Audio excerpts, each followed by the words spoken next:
Venha comigo porque nós estamos chegando para aquele momento EBD, é Escola Bíblica Dominical, é lição Betel e é lição de número 3. Eu espero que esteja tudo bem com você. Eu sou o Agnaldo aqui da cidade de Itaguaí, onde nós estamos toda semana batendo aquele papo sobre Escola Bíblica Dominical. Caso você tenha entrado aí e não seja inscrito ainda nesse canal, não deixe de se inscrever. Aciona o sininho para que você possa receber todas as notificações do canal. Não se esqueça de dar o seu like. É de graça, não é proibido. Então, se você gostou, deixa o like. Se você não gostou, deixa o dislike. Se essas aulas de escola bíblica estiverem sendo bênção para a sua vida, não deixe de deixar o seu comentário aí no vídeo, tá bom? E eu vou fazer questão de citar você aqui na minha aula. Participando com consciência e alegria da manutenção da obra do Senhor é a nossa temática. Lembrando que é só um resumo aqui para poder acrescentar aquele conteúdo recheado que você tem, mais aquela iluminação que o Espírito Santo tem lhe entregado. Lembre-se, eu preparo a aula, mas a mensagem é do Espírito Santo de Deus. Eu não posso e não devo abrir mão disso. Texto áureo diz: e veio todo homem a quem o seu coração moveu, e todo aquele cujo espírito voluntariamente o estimulou. E trouxeram a oferta alçada ao Senhor para a obra da tenda da congregação e para todo o seu serviço e para os vestidos santos. Êxodo 35:1. Agora, preste atenção nessa expressão que a gente tem aqui. Todo aquele cujo espírito voluntariamente o estimulou. Esse espírito aqui não é o Espírito Santo, é o seu espírito humano. Está falando de uma motivação intrínseca que partiu do interior para o exterior, tá bom? Para de repente não haver aquela confusão. Foi o Espírito que os impeliram a fazer as doações. Não, isso partiu deles mesmo. A verdade aplicada: como povo de Deus, somos convocados a participar da manutenção dos locais de culto com nossas contribuições financeiras e nosso trabalho. Objetivos da lição é reconhecer que devemos cuidar da casa de Deus, saber que as ofertas geram bênçãos para o ofertante e ressaltar que Deus honra os que honram. Lembrando que os objetivos da lição, eles estão aqui para dar um norte, dar um caminho centrado ao professor para que ele não comece a dar tiro para todos os lados, tá bom? Tiro verbal, né? Texto de referência, nós não usamos o hábito de ler para poder ganharmos tempo e enxugarmos o vídeo, para poder você não ficar muito tempo aí assistindo. Mas caso você esteja com pouco tempo, você pega naquela catraquinha que tem, lá tem velocidades que você pode dar ao vídeo. Então você bota lá 1.5, 2.0 e segue com velocidade o vídeo, que você pode até assistir mais de uma vez. Está baseado no livro de 1 Crônicas. Atente para isso. O livro é de 1 Crônicas e não de 1 Crônicas, porque o gênero é masculino. É o livro. Baseado em 1 Crônicas 29, versos 3, 4, 5 e o 6.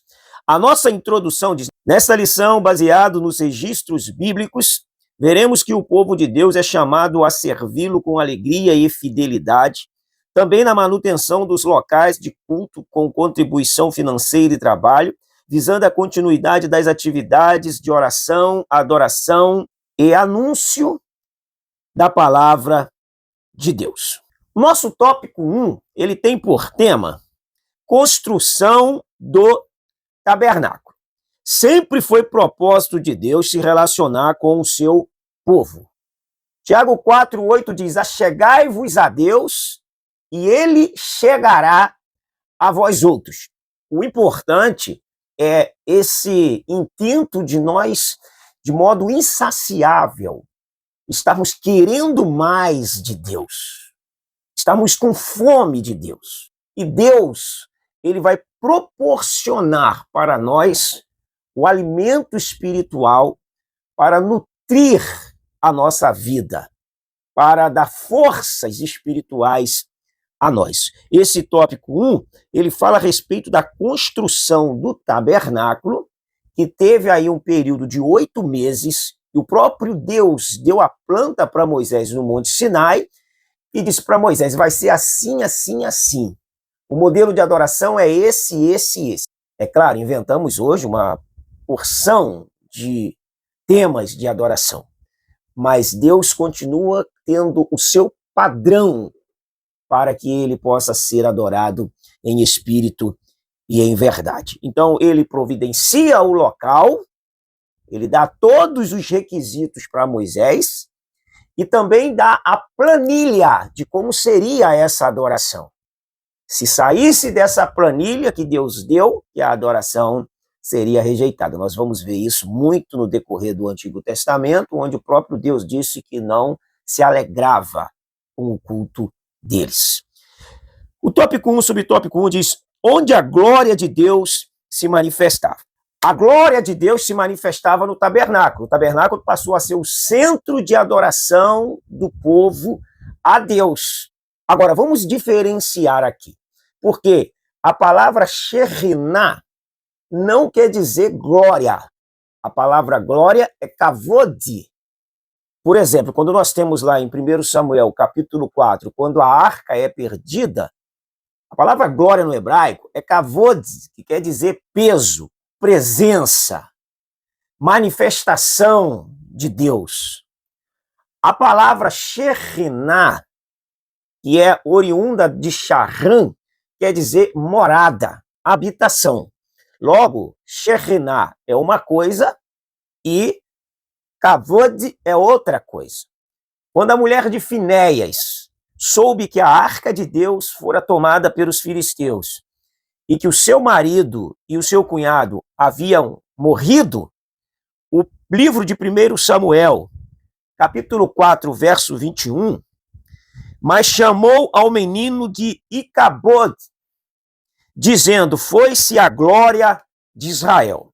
Agora, abre um parêntese aí, vamos fazer um trocadilho dentro desse assunto, porque a arca de Deus foi tomada, símbolo da presença de Deus, e ela tem um filho e o denomina foi-se a glória. Será que o caminho que nós temos tomado em relação à nossa vida cristã, em relação à liturgia dos nossos cultos, nós não estamos também prontos para gerarmos um Icabod? O que você acha disso?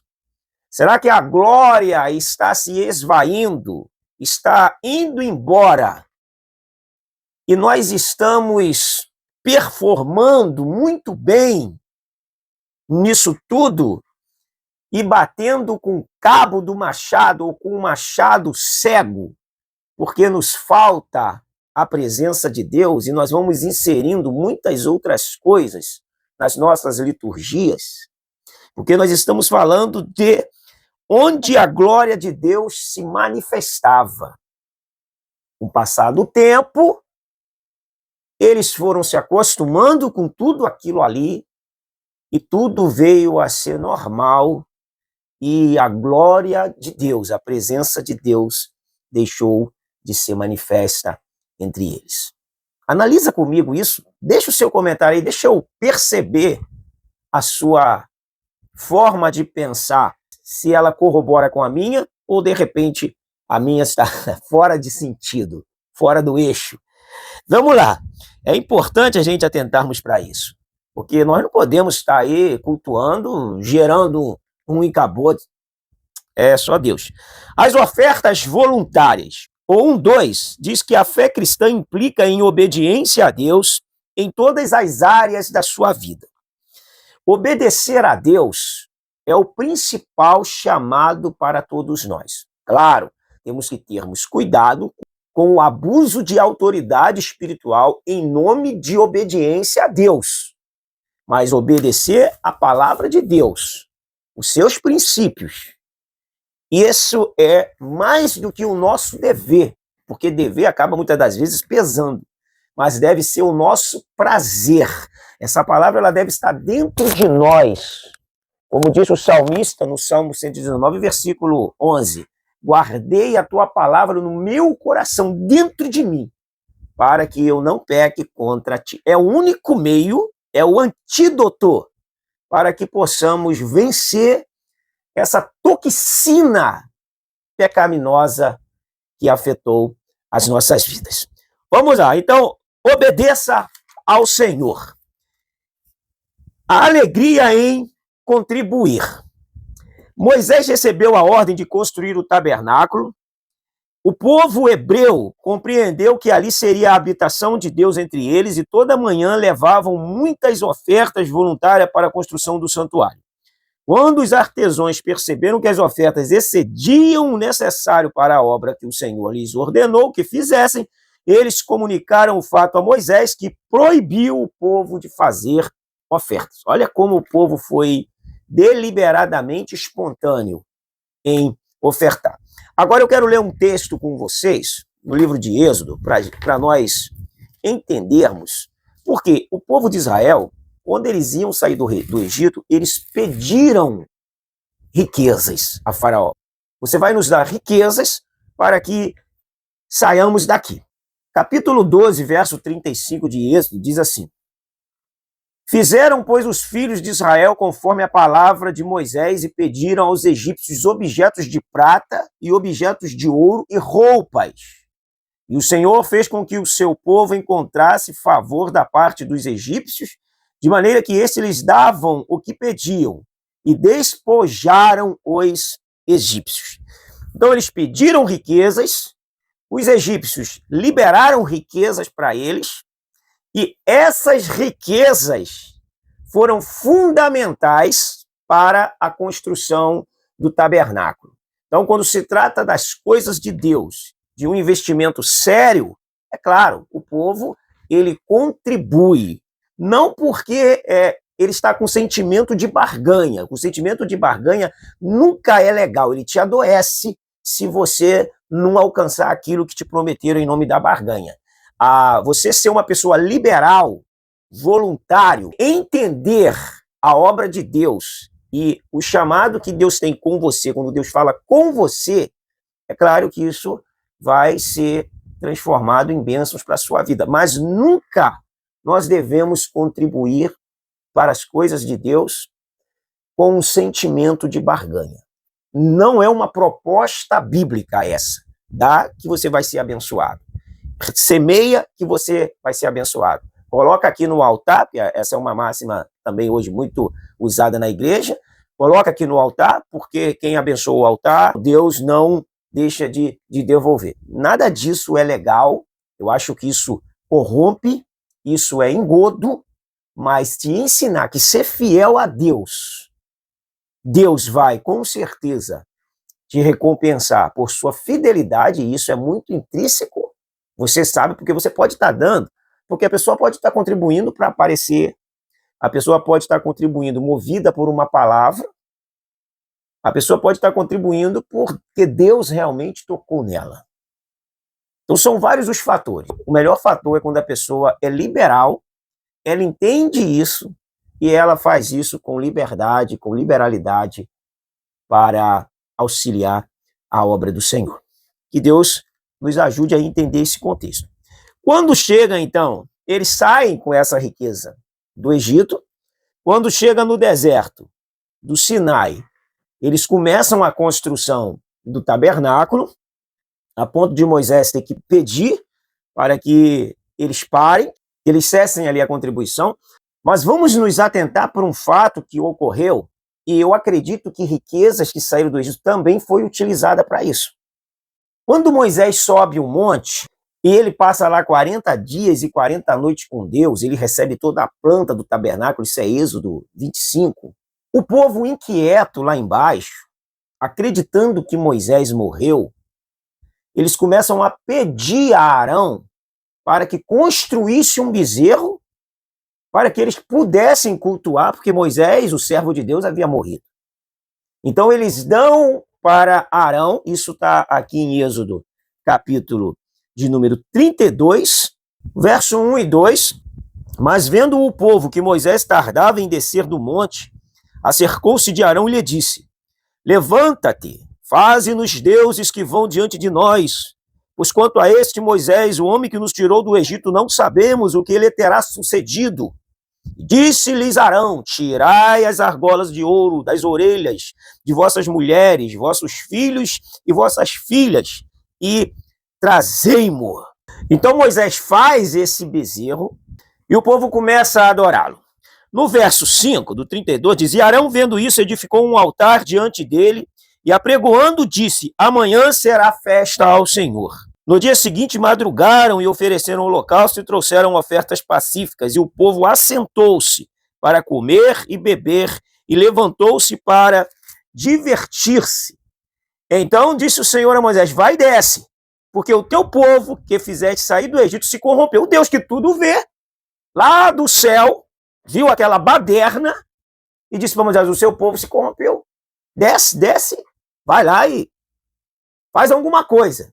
Porque Arão, um líder fraco, o Arão que tinha que ter postura como líder, cedeu o pedido do povo e construiu o bezerro para que o povo adorasse, ainda disse que este foi o Deus que vos tirou da terra do Egito. Ou seja, o Deus era justamente o Deus egípcio.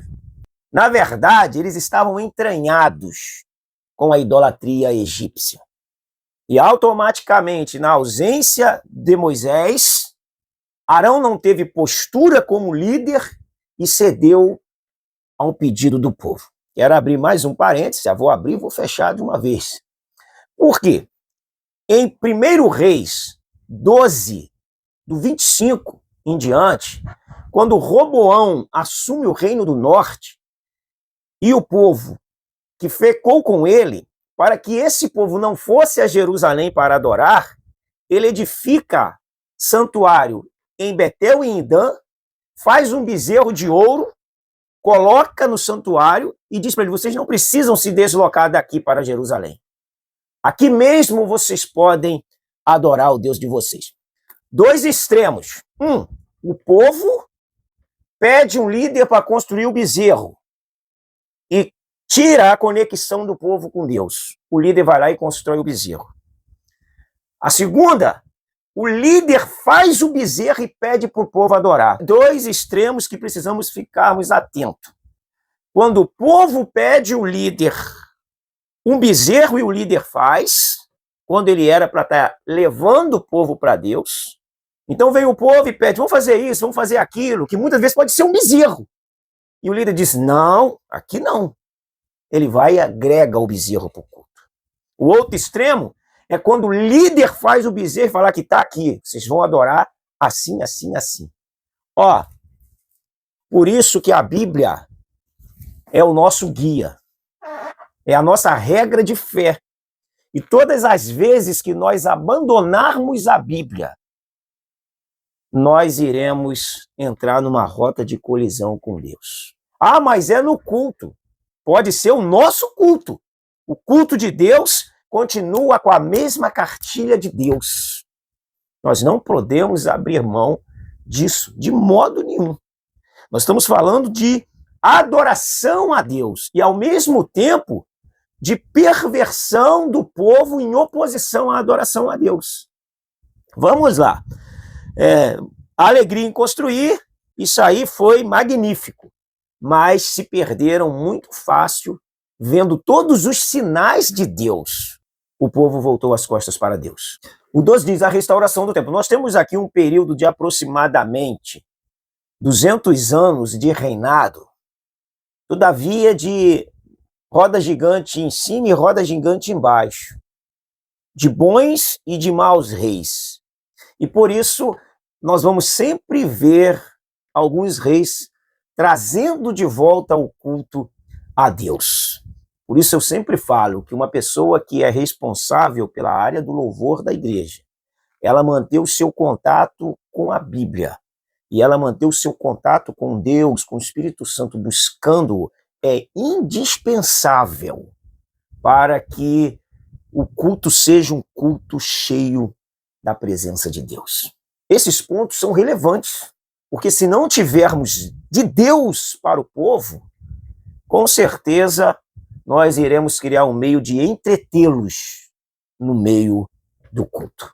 Buscar a Deus é indispensável, porque quem está na frente, ele deve provocar nos liderados fome por Deus e sede da palavra de Deus.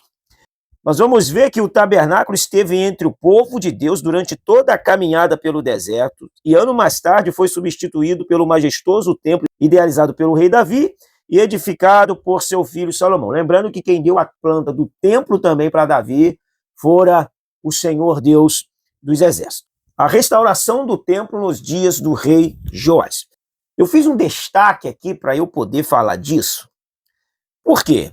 Joás, ele assume a sua avó Atalia, que usurpou ao trono e na marra assumiu por um curto período de tempo. Joás é escondido no templo, ela não ia no templo e não tinha como encontrar Joás. Como Atalia não tinha o hábito de frequentar o templo, vamos traduzir o frequentar o templo, buscar as coisas de Deus, buscar a Deus. Jeozeba esconde Joás no templo por cerca de 6 anos, porque a finalidade de Atalia era matar toda a descendência real. Sendo assim, quando ela morre, Joás assume o reino, sendo orientado pelo sacerdote Joiada. Enquanto Joiada vivia, Joás reinava muito bem. Por isso que ter alguém que nos oriente, que nos auxilie e que nos conduza pelo caminho da verdade ao nosso lado e que nos mostre quando erramos, isso é algo como aparar uma árvore para que ela dê frutos cada vez melhores. Porque após a morte de Joiada, Joás permitiu que a idolatria voltasse para o reino. Isso aconteceu a partir do ano 835, quando Joás reina por um período de 39 anos. Logo após Joás, nós temos aqui o 2:2 falando de Ezequias. Mas antes de que Ezequias reinasse, reinou Amazias, 28 anos, que também manteve a idolatria. Reinou Uzias, 27 anos, que começou muito bem, mas se perdeu por causa da soberba quando decidiu ir para o templo, oferecer no altar de incenso o incenso e a lepra lhe saiu na sua testa. Ele reinou 27 anos. Após Uzias veio seu filho Jotão, que reinou 4 anos, fez até uma boa administração, mas no período foi muito curto. E logo após veio Acás, que reinou 19 anos, e nós já estamos no ano de 735 a.C. Acás trouxe a idolatria da Síria para Israel, para Jerusalém. Inclusive mandando construir um altar para adoração semelhante ao altar da Assíria. É como você trazer para a igreja hoje as coisas que são profanas ou pragmáticas, porque está dando certo, mesmo que profane o lugar santo, mas vamos trazer, vamos colocar, porque isso dá certo. E nem sempre o que dá certo é certo, principalmente quando nós estamos tratando de adoração ao único e verdadeiro Deus. Então ele trouxe a idolatria e logo após ele veio Ezequias no ano de 716. Então, a partir de que Joás começa a reinar em 835 ao rei Ezequias, que é o 2:2, em 716, nós já temos aí mais de 100 anos se passando com esses altos e baixos e a idolatria sendo implantada. Nós vamos encontrar isso, as referências estão citando aí, segundo Crônicas 29, 3.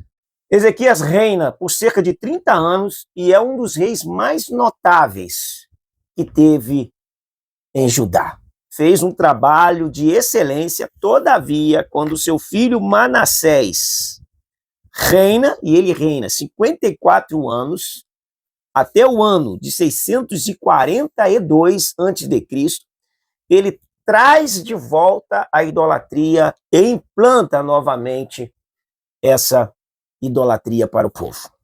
E logo após Manassés veio Amon, de 642 a 640, ele reina aí aproximadamente 2 anos, que mantém a idolatria.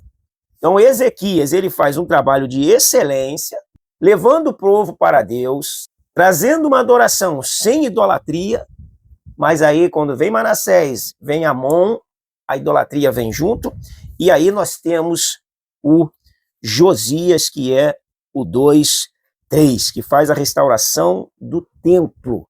Ele vai fazer uma restauração no templo, quando é achado o livro da lei lá no templo.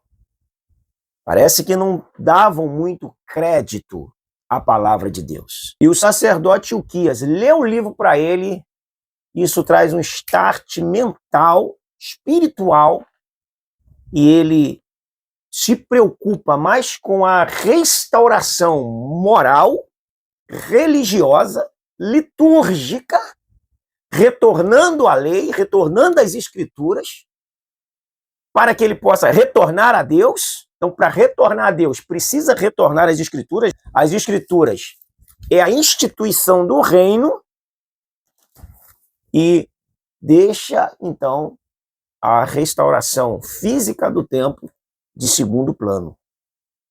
E Josias, ele entra para a história como um rei que se preocupou com a espiritualidade, não só dele, mas também do povo.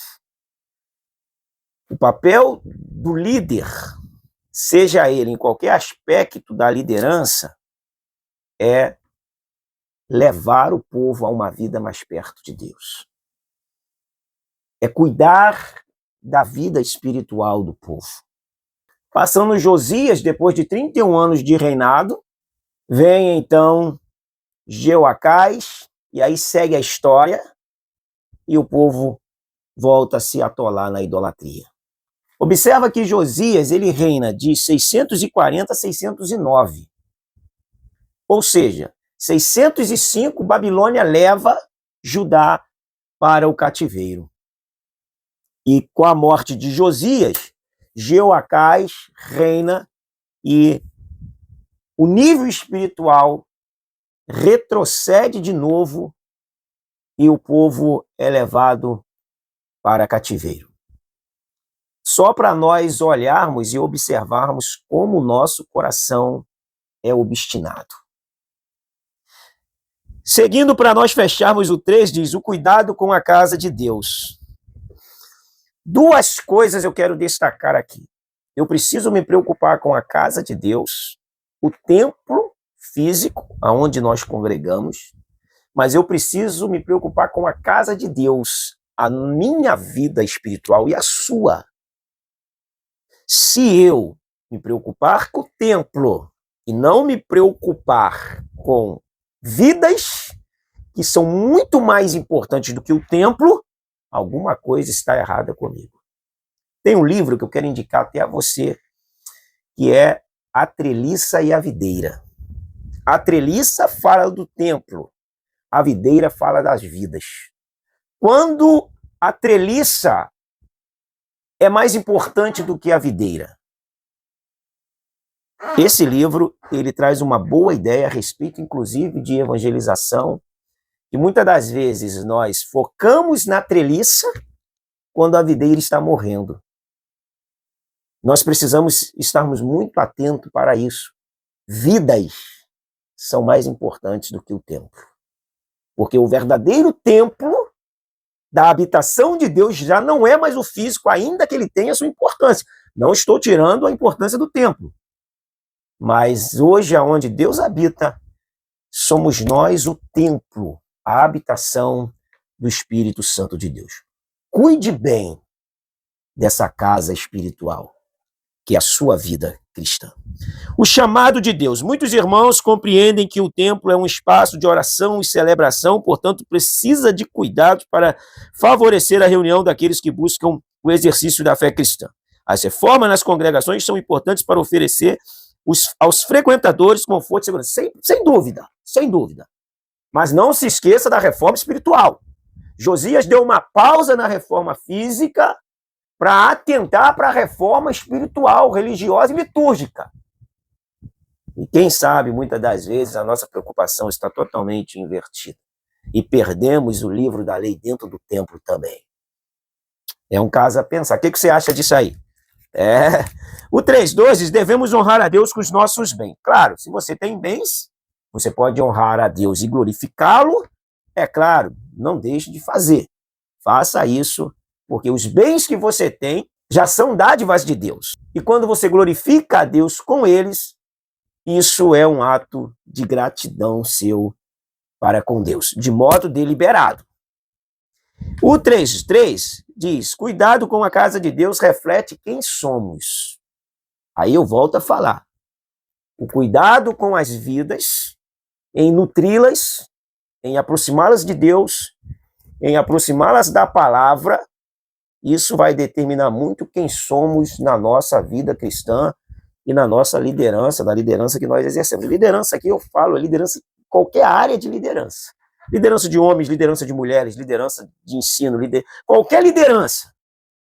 Se ela não estiver te aproximando de Deus, te confrontando para buscar a Deus, se ela não estiver te avisando dos perigos do caminho, ela está te deixando à deriva, como se você estivesse no alto mar, e se você naufragar ali, você vai perecer por não ter ninguém para te socorrer. Então, o cuidado com a casa de Deus reflete quem somos.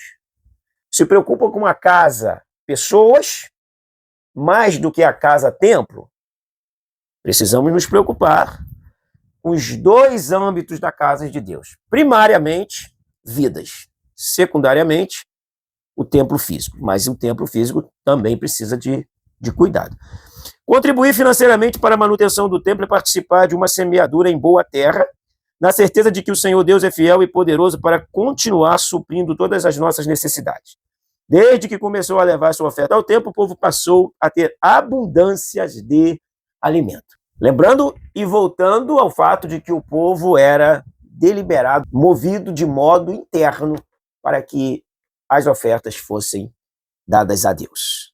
Muitas das vezes Deus os conduzia dessa forma. Para concluir esse assunto, o cristão evidencia sua lealdade quando serve a Deus de todo o coração, inclusive com os seus bens, abençoando a casa do Senhor com alegria. Sirva a Deus com alegria e glorifique a Deus em toda a sua maneira de viver. Muito obrigado por ter ficado conosco até o final dessa aula. E lembre-se, deixe o seu comentário se esse vídeo, se essas aulas têm abençoado a sua vida. Muito obrigado, um grande abraço, fica com Deus, até a próxima aula.